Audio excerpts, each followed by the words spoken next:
our coverage of the insurrection 1 year later. Right now, Congressman Ed Markey speaking, reflecting on his own experience during that fateful day. Let's listen in. Because we were able to return here after 8 p.m. that night in order to cast those votes. And we owe a great debt of gratitude to those police officers who sacrificed so much on that day.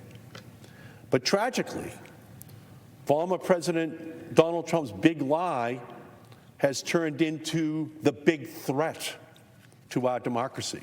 The insurrectionists were unsuccessful in overturning election results, but the death, injury, and breach of national security they caused must be held to account. And I want to thank the House of Representatives Select Committee to investigate the January 6th attack for their commitment to that ongoing mission, as well as the hard-working men and women of the Department of Justice who have already brought charges against more than 725 individuals for their involvement in the insurrection.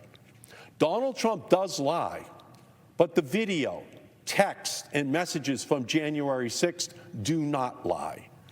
We all saw what happened that day, and anyone who orchestrated, abetted, or participated in the January 6th attack must be held accountable.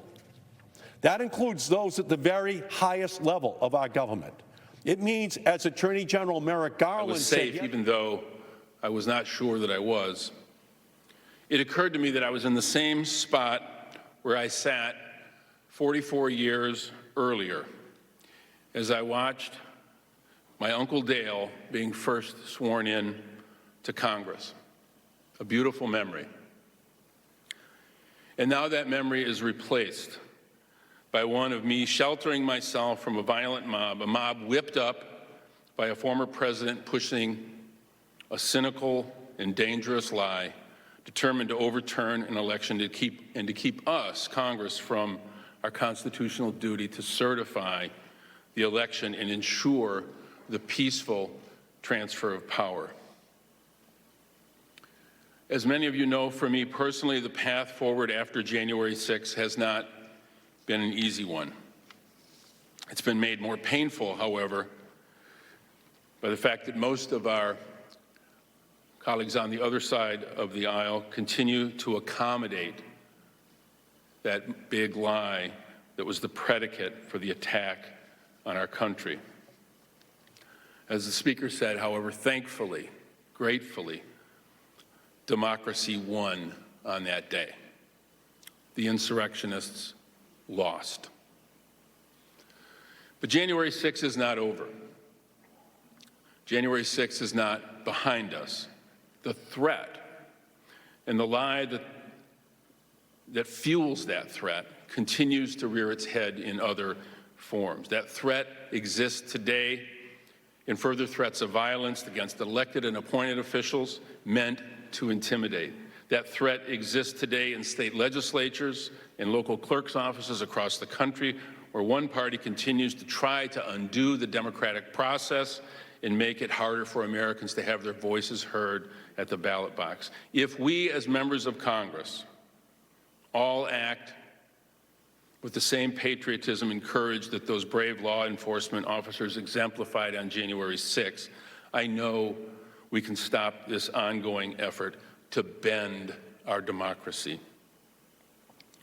But to truly protect our democracy, we need truth. Truth is clear as this shard of broken glass that I have carried with me for the last 365 days. Glass that I picked up from a broken window in the Capitol in the aftermath of January 6th as a reminder, constant reminder in my pocket of the brutality of that day. We must have truth. We must have accountability. Only truth and accountability will give us the opportunity to find a path toward reconciliation. Only truth will begin to thaw the bitterness that characterizes our current divisions. We live in an amazing place, the greatest country in the world, the United States of America. But our democracy is only what we make it. Our democracy does not run on autopilot.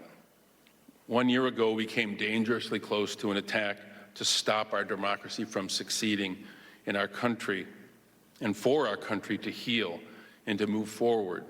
What we need in this country now more than ever, most of all, is truth and leaders who are willing to stand up for truth, even when it's hard. Thank you.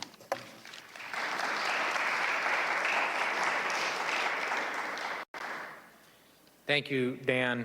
Before I go to our next speaker, I was just informed that the parents of Officer Brian Sicknick, Charles and Gladys Sicknick, have joined us today. Would you please stand, Charles and Gladys, and be recognized?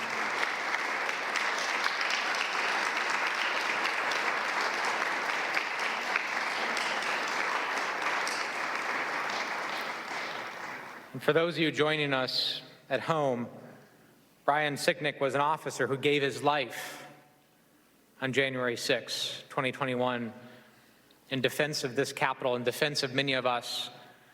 And we sitting here owe your family a debt of gratitude that we can never repay. We will be there for you and your family going forward, and you are now a part of our family as well.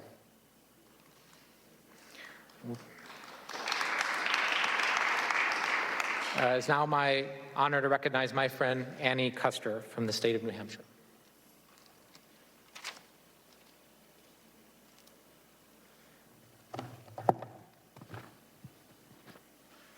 Madam Speaker, to my colleagues and friends, to the Sicknick family, and to America, 1,000 acts of courage saved my life and our democracy 1 year ago today in the January 6th attack on our Capitol.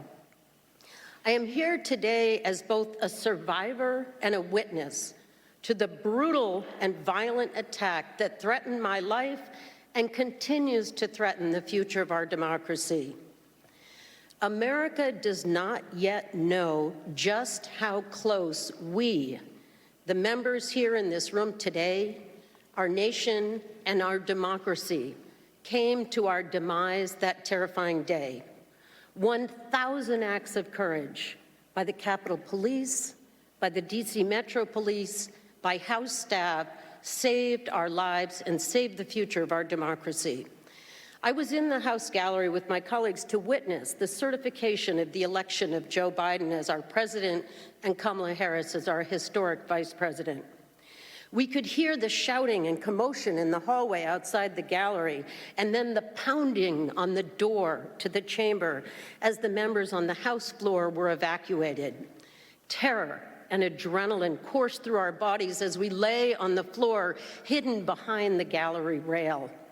I grabbed the hand of my colleague, Sarah Jacobs, just 31 years old on her 4th day of Congress. "Sarah," I whispered, "we have to crawl around this corner to get out of the line of fire." We were all terrified, and we thought that we would die. Suddenly, a Capitol Police officer shouted, "Run! Run, run, run, run!"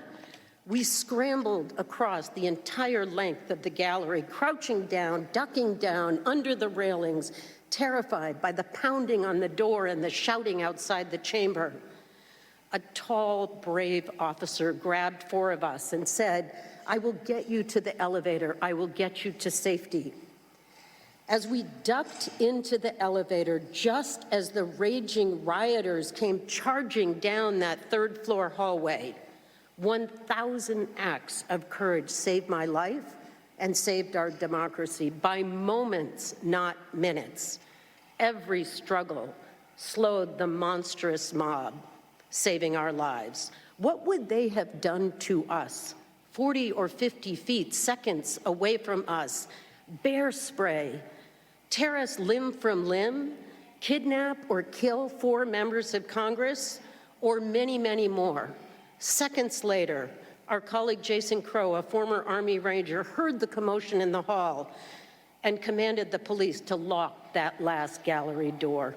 24 members of Congress and a dozen or more journalists were pinned down for the next 8.5 minutes while the riot police finally subdued the terrorist mob.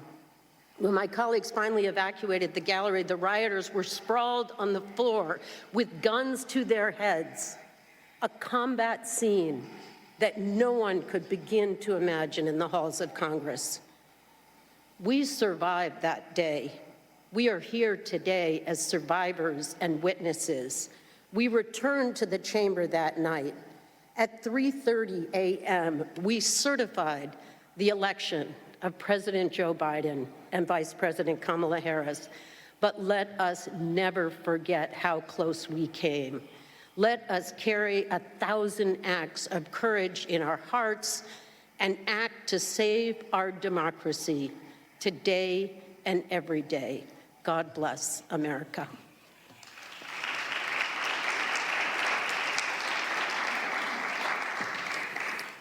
Thank you, Annie Kuster. Now I recognize my friend Adam Schiff from California.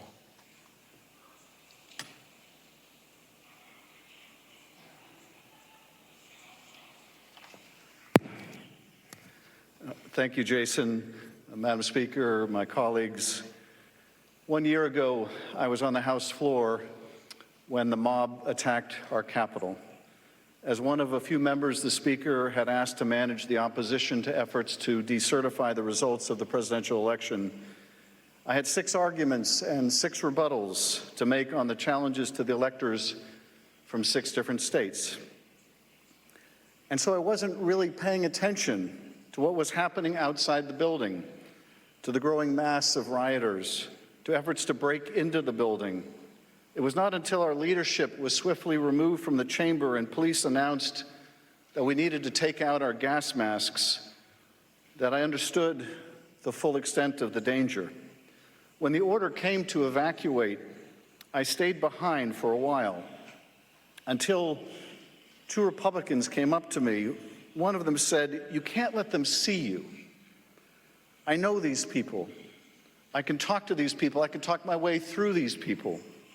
You're in a whole different category." Thanks to the courage of the police officers that day, we were safe, and we returned to the chamber that night to finish the work and certify the results. And our democracy moved forward, weakened, yes, defiled even by the shameful action of the insurrectionists, but as ever, resilient. I pray that this solemn anniversary be a reawakening of our devotion to our democracy, that it serve as the most potent reminder that the freedoms we enjoy are not an inevitable birthright bequeathed by our founders, but a treasure to be jealously guarded. As Americans, we have a very proud legacy to cherish. It's time we remembered that. It's time we defended our democracy like our lives, our liberties, and our very happiness depended upon it. Because they do. Because they do. Thank you.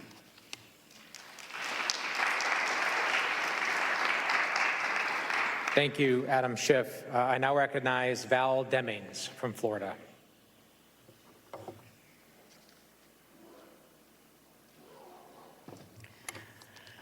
Madam Speaker, Mr. and Mrs. Sicknick, to my colleagues and other special guests, I stand before you today as a 27-year law enforcement officer.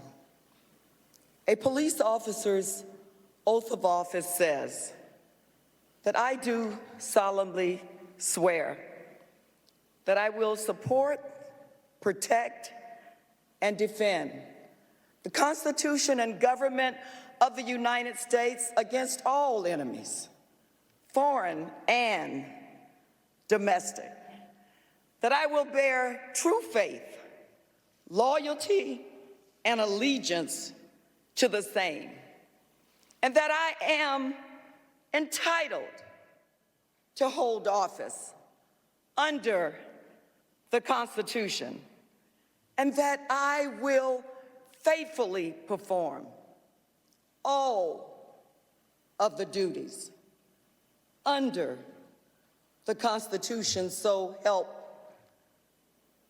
me God. When the police officers reported for duty 1 year ago today, they came as they always do, ready to faithfully perform all of the duties, but they had no idea what they would face. It seems a lot of people at all levels knew or should have known just how far this violent mob and their enablers would go, but the officers were ambushed by this violent mob who had total disregard for the officers' oath, their records of service, their families, and their safety. As a former police chief, I shall never forget what I witnessed 1 year ago today. And America should never forget either. I know the Capitol Police officers and others took their oath seriously because I saw them fighting with every ounce of strength, courage, commitment, and energy that they could muster up. But you know what? As members of Congress, both in the upper chamber and the lower chamber, we have taken an oath too. But some have forgotten that oath. Some oath is overshadowed by their quest for power and their pathetic fear of election officials counting every vote. I want to thank the police officers for defending and protecting us that day, but they did so much more. They also protected our democracy. Many people call themselves patriots, but true patriots don't lie, they don't steal, they don't cheat, they aren't cowards. They don't push lies for political or financial gain. But out of the ashes, good things can rise. The bright spots 1 year ago today, the police officers who defended us, and the certification of the electoral ballots. Our democracy stood, and the enemies of our democracy lost. I will support, protect, and defend because America is worth it. God bless you all.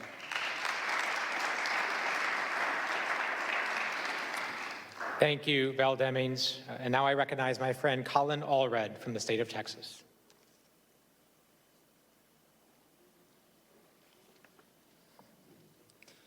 Madam Speaker, my colleagues, the Signick family, I have to tell you a little bit how I came to be in the Congress. I took the normal route.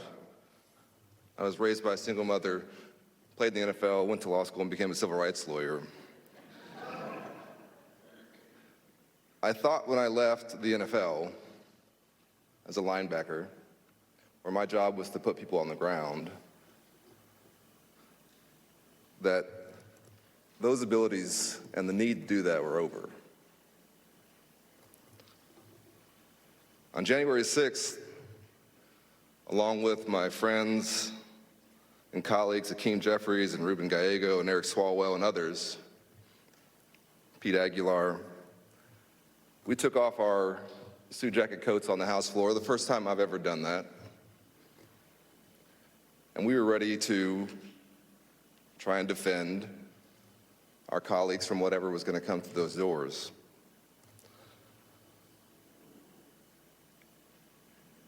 And we saw the mob at the doors. As we were exiting the House floor, I saw the glass breaking. I saw the officers staying behind with their guns drawn. And I thought about the opportunity they'd given me. Because, as I said, I was raised by a single mother, but I'm a father now. I had a 23-month-old son at home, and I had a baby on the way in 2 more months. Had those officers not held that line, I would not have met my son, Cameron. So for me, January 6th, I don't see it as a member of Congress so much.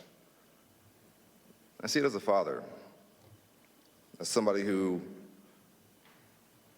because I didn't know mine, I've always been committed to making sure that my boys knew me. And so to the Sicknick family, I'll say to you, your son's sacrifice allowed me to meet mine.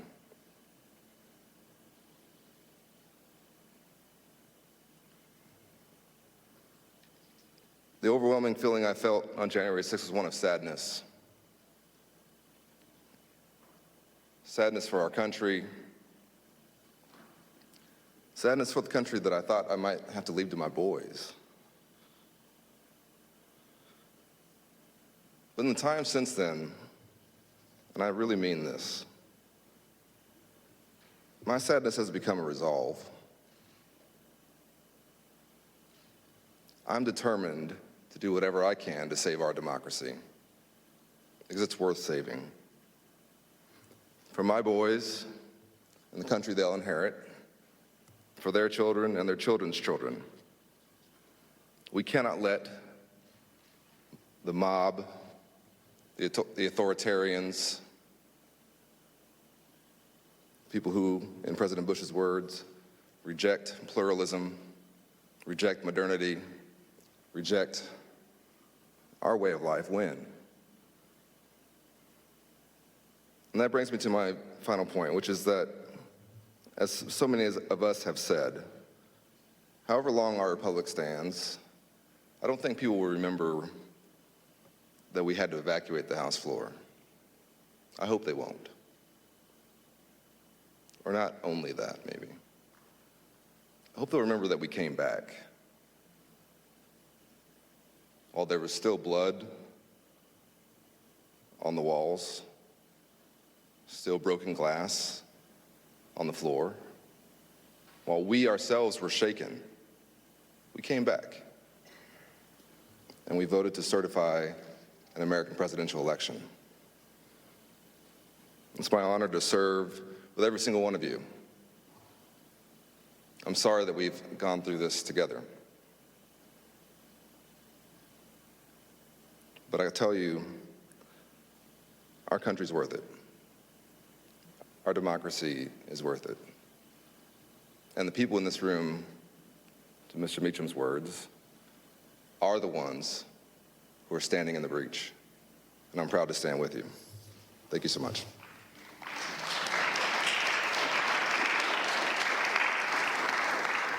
Thank you, Colin Allred. And now I'm proud to recognize Rosa Delauro from Connecticut.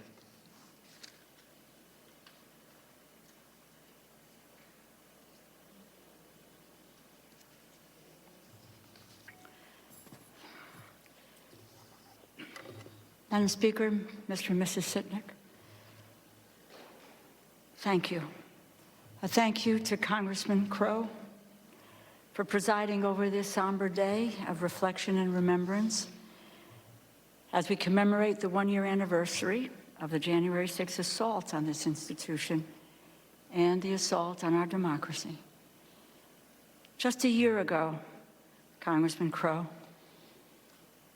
you fought to keep the protesters out of the House chamber, and you gave the rest of us in the gallery direction and strength and helped us to protect ourselves. And for that, we are grateful. Keep your head down. Take your pin off. You are a remarkable leader, and we thank you. On January 6th, 2021, our nation gazed into the abyss and understood more fully than ever that our democracy is fragile.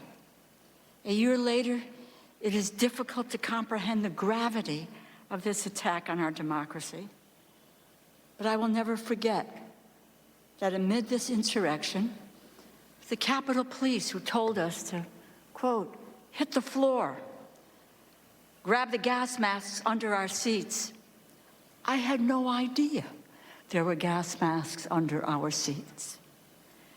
As the mob headed for the House chamber, and when they said the Capitol had been breached, there was tear gas in Statuary Hall, and they were on their way to the chamber doors, and that's a very short walk to the chamber doors.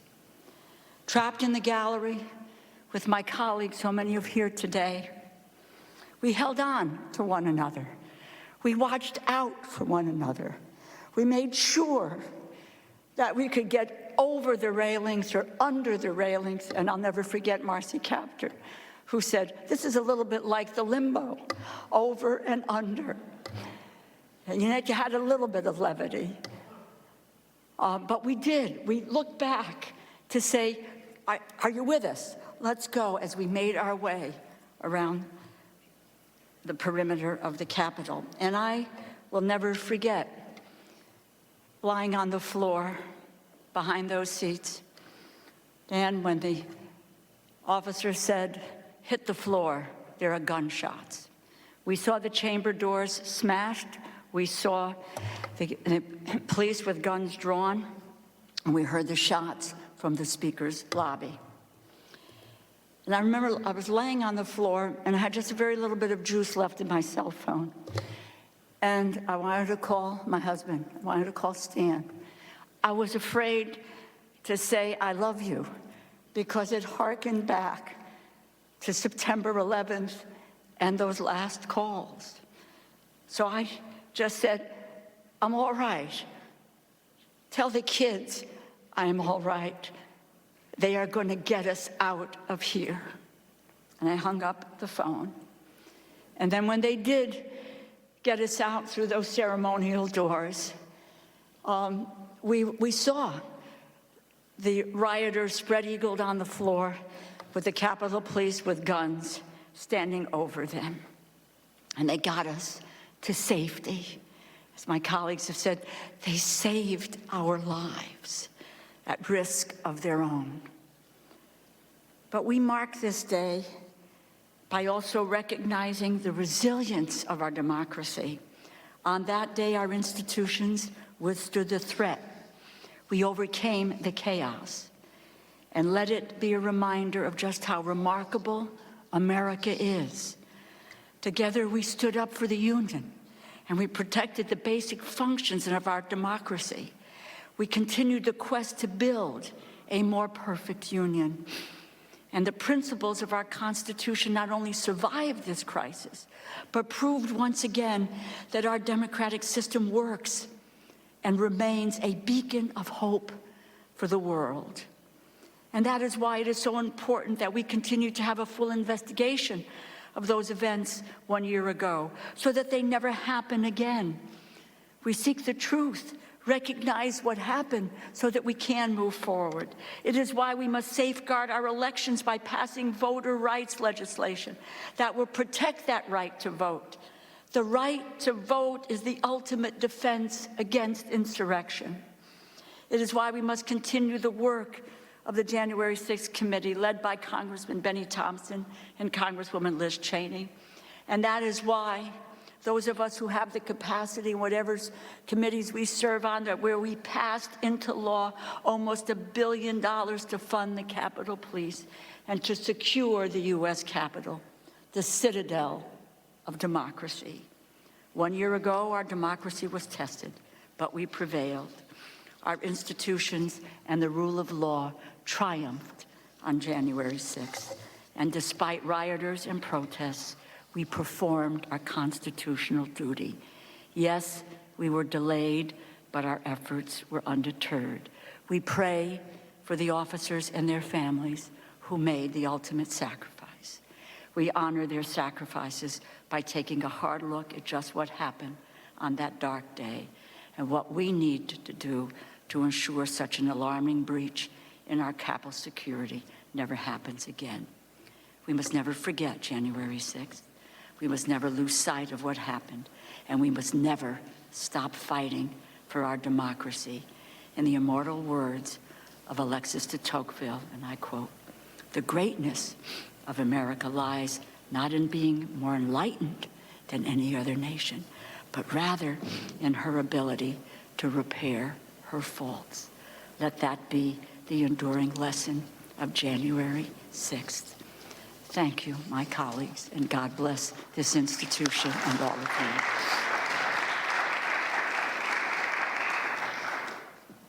Thank you, Rosa Delauro. And next, I recognize my friend, Sarah Jacobs from California.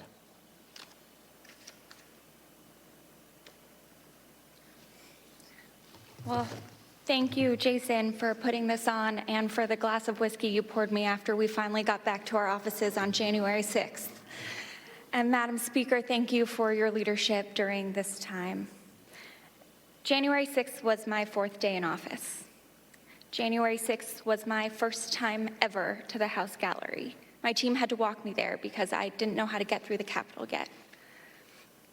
I'll never forget the buzzing of the escape hoods, the fear when I couldn't open the packaging, the sound of the doors closing and being locked, introducing myself to my colleagues as we were hiding under the chairs, Annie Kuster grabbing my hand, fashioning weapons out of stanchions and pens and my high heels, ready to take on the rioters who were banging on the doors behind us. And BNC Live, our special coverage, Insurrection, 1 year later.